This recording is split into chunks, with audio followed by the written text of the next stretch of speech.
episode of Inside the Recording Studio. I am Jody Whitesides, and with me as always is Mr. Chris Hellstrom. How are you today, Chris? I'm doing just fine, Jody, and I trust you're alive and not unwell. Well, that would be a astute judgment on your part, considering that I just did the hello to the podcast. Well, there you go. See? Very nice. Very nice. What are we talking about today? We're talking lead vocals, specifically when mixing lead vocals. Okay. I think we'll just dive right in, shall we? Dive. The idea here is obviously the lead vocal is generally the most important element of any track. If you're the vocalist. If you're the guitar player, you might think differently. That's very astute. Yes. Then, of course, the guitar is the most important part. That's or right. If you're the drummer, the cool little things that you're doing on the hi-hat is the most integral part of the track. Let's say for non-musicians or not part of the band, the vocal is generally the most important thing, right? Sure. There are a few things that we want to consider when we're mixing lead vocals. What's the first thing that comes to mind for you? What kind of track is it in the start? Are we talking about R&B? Are we talking about metal, country, singer-songwriter? What are we doing? That's the correct answer, right? That's the first thing to consider because not every vocal is going to be treated the same way. We used to say it's style dependent, right? Or content dependent. If you have that soulful R&B song, you're probably not going to be as aggressive with effects and processing as you are in an industrial metal track, right? That could be. Sounds absurd when you say it like that, but those are the parameters and those are the questions that we need to ask ourselves. Before we get to mixing, though, just as a quick recap, what are some of the things that you do to a lead vocal? You crack the whip on your assistant and you make them do things like comp the vocal, tune the vocal, and remove all the extraneous noises on that vocal track. You want to have... Then you pay them 50 cents and a coffee. And for the privilege of being there and doing it in front of Mr. Whitesides. Of course, right? As I joke, of course. Yes. You know, that's important because I think sometimes we're so eager to get into mixing a song, and once we get into adding some processing to a lead vocal track, or indeed any track, but we're talking lead vocals today, things start appearing that the singer might be clearing its throat in between takes or burping, excessive breaths noise, or yes, all that kind of stuff, right? And it just grinds everything to a halt. I know we've said that before. Get rid of all that stuff before you start at zero and starting to mix the track. There's a few things that we're going to cover that I think are appropriate for just about any style. All right. Today. What's the first thing? Well, the first thing I like to do is something we call clip gaining, right? And this, what is that? Well, it's called a little different things in whatever DAW you're using with, right? I like to even out just with the actual regions or the clips if you're in Pro Tools to make sure that sections and performances are reasonably level in the way that they've been recorded in signal and volume, right? How do you clip gain? You work both in Logic and Pro Tools, and they kind of do the same thing, but what level are you clip gaining to, and how are you going about it? Well, I tend to look at, I don't necessarily have a level. I mean, if you were to force my hand, I would probably say something like -18. Oh, right? Really? This is new for you. I don't think you've said that before. No, I'm not that hardcore with it, to be honest. But I want to make sure that just everything is relatively even. And when you say -18, you're talking about peak. Yes. Not relative loudness. Not RMS, right. To be perfectly honest, when I go about and do this, I just want to make sure that I have plenty of headroom on all the loud bits, and all the softer dynamic parts are still softer and dynamic, but not drastically so. So you're saying that once you've comped a vocal or your assistant has comped that vocal, you don't cut it apart and then raise the volume of the peak on soft parts so that the same peak loudness as loud parts. No, I don't necessarily go for the same peak because I find that if it's truly a dynamic performance, that will make it sound unnatural because the sound is going to be, a lot more dynamic. I don't raise it up so that every peak is at, like, let's say that arbitrary value of minus 18. It's more so that there's not drastic differences there. Gotcha. But I do cut it apart so that every phrase is there, right? That needs to be raised because that's basically how clip gaining works, right? And then I might bounce that to a new file or compile it as you would in Pro Tools. More often than not, I won't do that. I will do that once everything is nice, and tuned, and all that kind of stuff anyway. So what's your process? Do you go through that at all? Because this is obviously assuming that there are differences in volume in the recording. Yes. It would depend highly upon whether or not I'm the one that was the recording engineer that had tracked the vocals or if someone else had done it and it was brought to me to mix. Sure. Obviously, if I'm in control of that recording engineer situation, most people that have been longtime listeners of the podcast would know Jody likes minus 18 dB on his channel strips for pretty much everything. Did you just refer to yourself in third person? I think you did. I did. And then if someone else has done the recording and it's way all over the map, obviously chopping it up a little bit to get the peaks and valleys going a little bit more evenly. And then the minus 18 using the clip gaining is where I roll. Yeah. Yeah. It just makes your job easier down the line, right? Sure but everything's does. kind of Proper gain staging, they call it. Yes. And we'll cover especially why a little bit later on here in these poems. But what's up next? What do you do when you start like any kind of processing? What's the first thing in your chain, basically? Listening to the vocal. And if the vocal's got problems in terms of sibilance, I will add a de-esser at the very front end. And then I will listen to how I set up that de-esser to make sure that sibilance is removed. Yes. How about you? Yeah, same thing. This is something that doesn't happen or doesn't need to happen on every track. Obviously, it depends on a lot of parameters like the singer, what kind of microphone's been used, all this kind of stuff as you're recording, right? But that's why I said you need to listen to it first. That's right. That's right.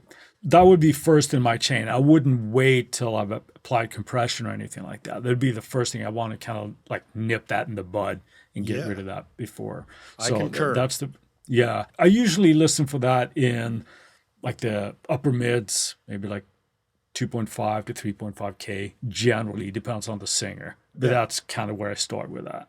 It can go anywhere from about 2K all the way up to 5K. It just depends on how their voice and their mouth works. Sure. And male, female, all those kind of things, right? That changes the range a little bit too. Yeah, I know we've talked about de-essers before, but do you have one that's like your go-to de-esser? I do. Yeah. I bet it's the same one as yours. It's called Soothe 2. Yes, that's one I like to use a lot. I do like the one that's part of the Slate rack as well, though. Got a couple of things there, but that's the one I generally do. But Soothe Logic's is absolutely built-in great. de-esser is actually pretty good too. Yeah, it got an upgrade a couple of versions ago, I believe. It did. And it became drastically better. Yeah. So that's a good one. So don't feel like you have to go out and buy a new specialized one. If you're a Logic user, that one works just fine and dandy. Once you've done de-essing, what do you do next? The order of processing here is really up for debate. Okay. But generally what I will do is I will do some type of filtering. And I'm generally talking low cut here now. I have to be a little careful. There's a lot of people proclaiming like, oh, you always cut up to this frequency or whatever. That can be a good guideline when people say, oh, I always cut everything up to 150. I don't really get that aggressive usually. Again, this depends on the vocalist and their range. Again, female, male is going to be a bit of a difference. I will try to just remove any kind of like really low end. I might go up to like 100 or something like that. I just really don't want to cut off any of the weight in the voice. I just want to remove gunk that doesn't belong there. Just enough not to lose the bottom end, but enough to lose the stomping on the floor. Exactly. That sounds like a T-shirt slogan.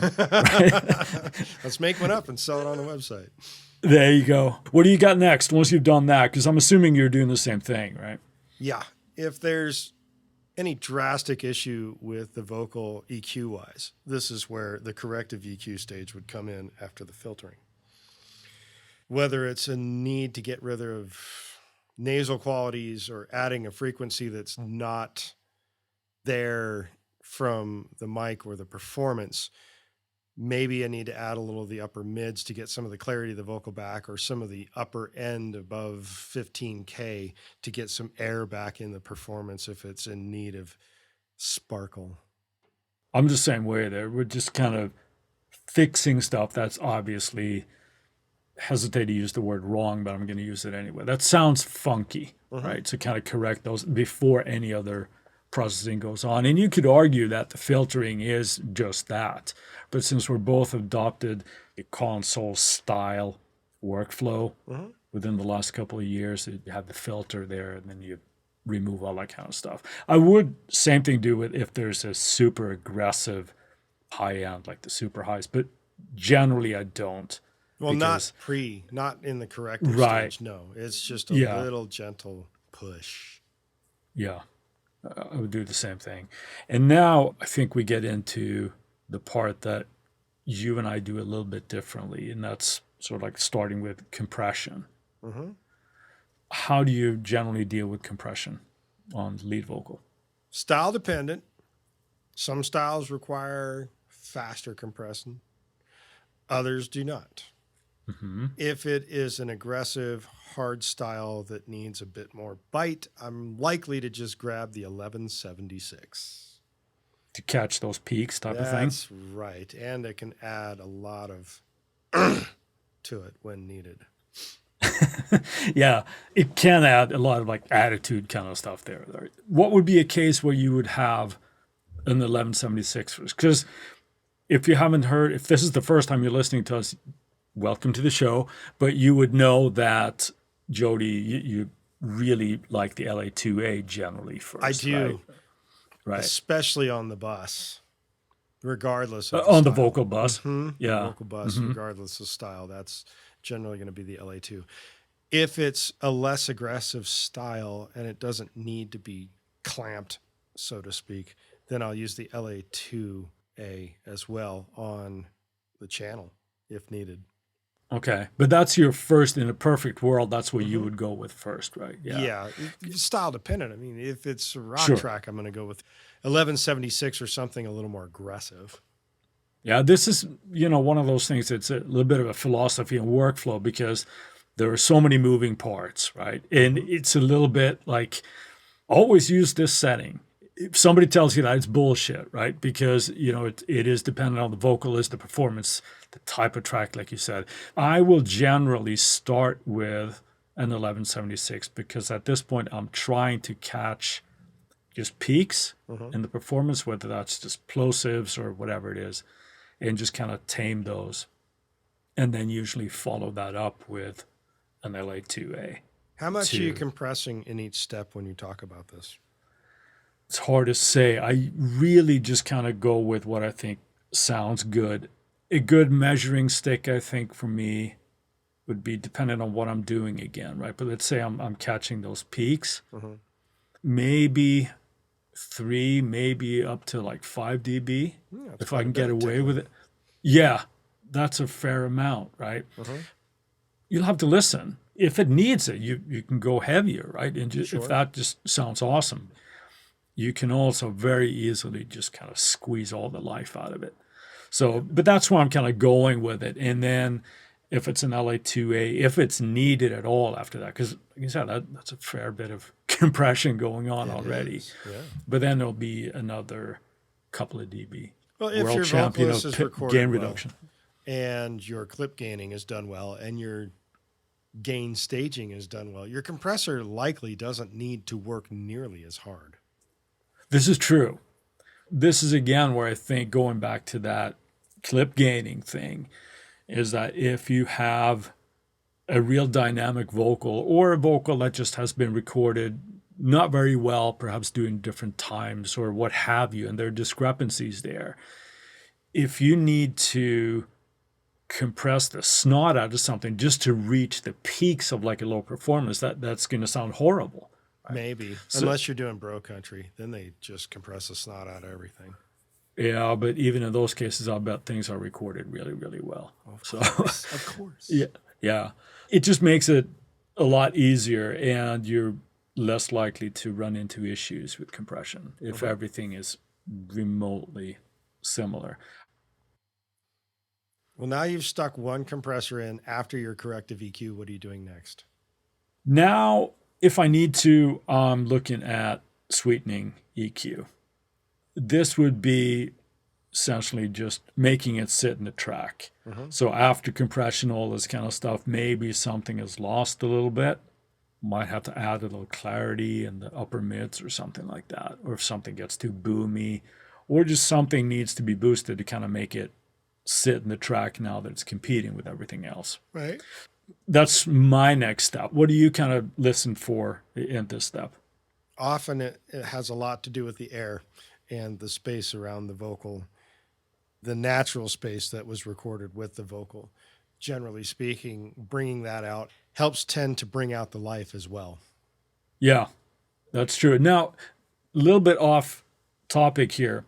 I want to mention it anyway. You mentioned like the actual ambience where the vocal has been recorded, right? What are your thoughts on having that included in the track, assuming it's recorded well? Obviously it's not an issue, but sometimes when people record stuff, it could be in their bedroom or wherever they're doing it, they're projecting, there's a lot of room in the vocal file. I'm assuming this is something that you would deal with before you start mixing. Mixing, I'm sorry. What are your thoughts on that? Do you like to have baked in ambience in the track, or are you kind of against that? I like it if the room and the way they've done it is appropriate. Yeah. If it's not appropriate, you need to remove it and then add it back in some way, shape, or form using reverb or something. Yeah, I'm with you. I would prefer to have a drier vocal if it's not recorded well. And I find that when you have a certain amount of ambience in with a vocal already, as it's tracked, it's baked in there, it assumes that the track has been really well produced when whoever's recorded this have taken that into consideration, that it's like, yeah, this is the type of track where we want this kind of space in there. Yep. Otherwise, I find that once you're adding some compression and things, and you just hear that slap of a naked wall coming right back at you. And it's, we have tools for that now, RX and all this kind of stuff, right? But I'd rather not do that. I would rather have a drier vocal sent to me and then add it later, probably because I'm a control freak. So, what other additional effects, once you've got this sweetening EQ down, would you do? Well, I'm listening for warmth and things, right? And as I mentioned, the clarity in the mids, the body of the vocal. Sometimes we can be a little too aggressive when we EQ vocals, because if we start cutting too much and it feels boomy, it's just, you lose weight in it, right? So it's that fine balance we need to have. But additional effects, the usual suspects like reverb and delay. I feel like we've talked about that ad nauseum here, right? As a matter of fact, we talked about last week, it was at 182, we talked about our favorite emulations of hardware reverb. So we talked a little bit about vocals in there. I know we talked about reverb in episodes 155 and 91, respectively, as well. So maybe we'll do another one in the future. If you have questions now, just go look and listen for those, I guess. What other additional mix techniques are you looking at? One that I think can be very, very handy, even if you're not doing a black metal track, is distortion or just overdrive. Yep. Just adding a little bit of overdrive, or maybe even just like tape emulation to add a little crunch to a vocal, is a great way of adding some attitude to a performance, right? Do you do this with parallel or in series? Usually parallel, but the tools that I have, my favorite thing to do this with is Decapitator from Sound Toys. And that has, a mix knob on the plugin. So it's never 100%. Gotcha. Essentially, it's in parallel. I mean, if it was a case where I would, let's say I want it on the chorus but not on the verse, perhaps, I might do that through a send or something, just automate the send as opposed to automating the parameter in the plugin. It just feels cleaner to me. All right. If it's a tape emulation, I'll probably do it on the send. Gotcha. Because again, in there. What about you? Do you use that at all, or? Yeah, it depends heavily on the style of track, of whether I'm going to use, say, a rat pedal to really get some serious distortion out of a vocal. Yeah, no kidding. Something like a thermionic culture vulture, or there's another new distortion that's coming. Testing out this distortion that allows up to 3 different distortions in varying methods of frequency and amplitude to how it can attack a sound. It's really quite something. Let's just say that it's going to be cool. Let's just, yes, exactly that. Let's just say that this distortion is going to end up being cool. That is a game changer in the way that you would even think about applying distortion on any instrument for that matter, but especially a vocal. All right. So now we got a hopefully really good sounding vocal lead track. Sounds obvious. What's your final step when you're working with your lead vocal? Assuming that we got our reverbs and effects and stuff going. Writing the automation. Right. Making sure that the vocal is legible as necessary at every point in the track. Yeah. I know when I started, it was very easy to think that, okay, I got a great vocal level here, and it's like set it and forget it. Now, to people who have been mixing for a while, you know that that's an absurd statement, but it still deserves to be said, right? For somebody who's trying to learn something new. Automating the volume of the vocal is imperative because it brings to life, and the vocal might be, the sound is great in the chorus, but now so many other elements in the mix might come in. So to have that legibility, it needs to be risen, and you ride that in the automation track to make it still sit on top and everything in the choruses, or otherwise coming back down for another verse or whatever happens to be. Right? Is there anything else that you do beyond this? Oh yeah, but then I'd have to kill everybody if I told you. No, no, but that's it. No, in all seriousness, this is way I tend to process vocals. Assuming everything's been recorded well, this will get you where you need to go. Sure. And then it's just about creative use of effect to make sure you don't drown your vocal in reverb and all this kind of stuff that can sound really sexy at a time. But yeah, those are steps I do. Anything that you want to add to? Yeah, there's to one this more list? thing that I would do beyond this. Okay, what's up?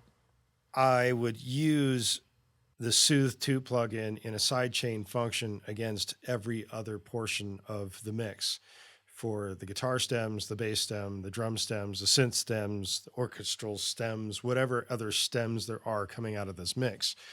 I throw a Soothe 2 on it that is sidechained to the lead vocal that will then pull out resonances on each of those tracks based on the lead vocal. That helps the lead vocal sit in the track a little bit better as well. That is a fantastic tip that I think we got at NAMM. We did I believe get that it was. at NAMM, yes. Yeah, that is a really, really good one. I don't actually do it like that on the lead vocal, but shame on maybe you. we should. Yeah. A couple of things just for clarification there. The way that you're using stems, you're saying stems in the literal sense. We're talking groups of track here. We're not talking multi-tracks, right? Yeah. So what you're basically doing is you're adding it to those groups, and Sue then does this magical thing that it kind of carves out the functionality of the lead vocal from each one of those stems as needed. Right. And it's automatic, and it sounds absolutely fantastic because it gives that clarity again, and can do the same thing on other things. Let's say hint, hint, background vocals. That's a really, really good one, and I might have to start adopting that as well. There you go. Let's move on to our Friday finds. Chris, what have you got this week? This is an odd one to be excited about, I think. Okay. Avid, or formerly Avid, new owners, are they still Avid? I don't know.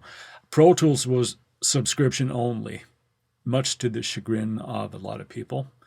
Now with the new ownership coming in, they're actually allowing perpetual licenses again. Yay, perpetual license. With some kind of like cross-grade pricing. So I thought, well, that's worthy of a mention, right? Because I thought that was kind of cool because, it's a little bit easy to get caught up in so many subscriptions and this and that. And a lot of people just want to own it outright. Mm-hmm. So I thought, that's my Friday find, that Pro Tools, perpetual license. How about that?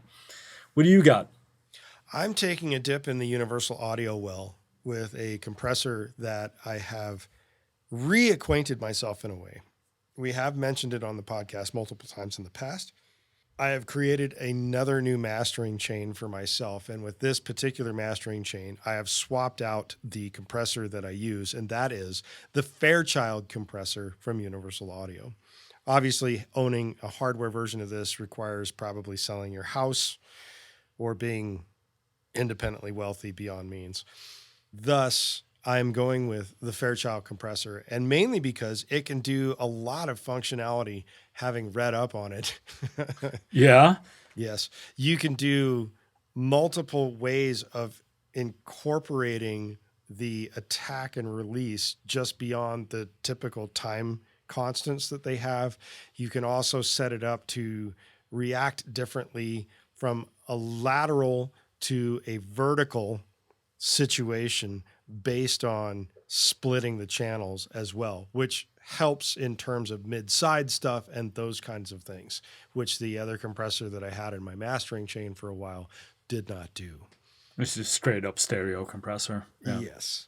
Very cool. The Fairchild from UA. While we've got your attention, we ask that you go to InsideTheRecordingStudio.com and sign up for our mailing list. You'll need to be on our email list in order to be eligible for any future giveaways, and we'll make sure you don't miss any future episodes of this amazing podcast. Send us an email at goldstar, GOLDSTAR, at InsideTheRecordingStudio.com with the word vocals, and you'll get something cool back in your inbox. If you have a topic or suggestion for Chris and I to explain in a future episode, contact us at the contact page, and we'll put it into consideration for a future episode. With that, I'll say see you next week. Thanks for listening, everybody. Have a good one, Jody.